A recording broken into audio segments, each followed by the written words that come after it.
Plus one plus two biology എങ്ങനെ പഠിക്കണം, എന്തൊക്കെ കാര്യങ്ങൾ പഠിച്ചാലാണ് ഫുൾ മാർക്ക് കിട്ടുക എന്നിങ്ങനെ ഒരുപാട് സംശയങ്ങൾ കുട്ടികൾക്കിടയിലുണ്ട്. ഇന്നത്തെ വീഡിയോയിൽ ഒരു 6 കാര്യങ്ങൾ നിങ്ങളുമായിട്ട് ഷെയർ ചെയ്യുകയാണ്.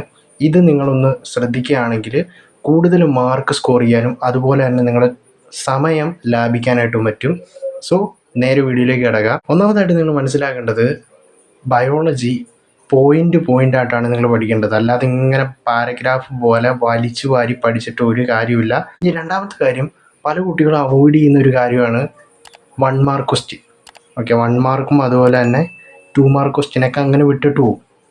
ഓക്കെ, പക്ഷെ നിങ്ങളുടെ ജയിക്കാനുള്ള മാർക്ക് അല്ലെങ്കിൽ A+ലേക്ക് എത്താനുള്ള മാർക്ക് ഈ 1 മാർക്കിലായിരിക്കും. ഓക്കെ, അത് നിങ്ങളൊന്ന് ശ്രദ്ധിക്കുക. 1 മാർക്ക് ക്വസ്റ്റ്യൻ ഒരിക്കലും സ്കിപ്പ് ചെയ്യരുത്.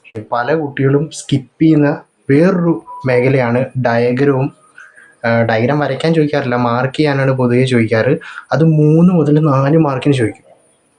ഓക്കെ, നിങ്ങൾ എല്ലാ ഡയഗ്രാമും പഠിച്ചുകൊണ്ട് പോവുകയാണെങ്കിൽ എന്ത് ചെയ്താലും അതിൽ നിന്ന് ഏതെങ്കിലും ഒരെണ്ണം ചോദിക്കും.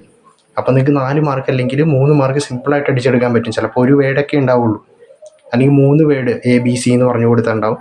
നിങ്ങളൊന്ന് മാർക്ക് ചെയ്ത് അല്ലെങ്കിൽ എഴുതി കൊടുത്താൽ മതി. ഇനി നാലാമതായിട്ട് ഗ്രാഫാണ്.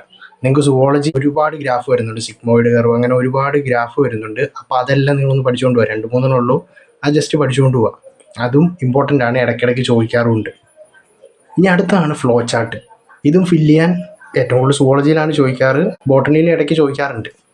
ഓക്കെ, അപ്പോൾ അതും ജസ്റ്റ് ഒന്ന് ശ്രദ്ധിച്ച് പോയി കഴിഞ്ഞ് കഴിഞ്ഞാൽ നിങ്ങൾക്ക് ഈ ഒരു മേഖലയിലൊക്കെ പെട്ടെന്ന് മാർക്ക് സ്കോർ ചെയ്യാൻ പറ്റും.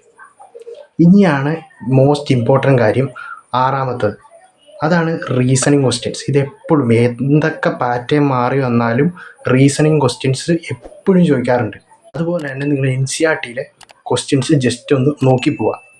ഈ ഒരു കാര്യങ്ങൾ നിങ്ങൾ സെറ്റാക്കുന്നതോടെ നിങ്ങളുടെ ബയോളജി വിചാരിച്ചതിൽ കൂടുതൽ മാർക്ക് സ്കോർ ചെയ്യാൻ പറ്റും. ഒരു കാര്യം കൂടെ പറയാൻ പറ്റുമോ, നിങ്ങൾ നേരിടുന്ന പ്രശ്നങ്ങൾ ഒന്ന് കമൻ്റായിട്ട് അറിയിക്കുക. ഓക്കെ.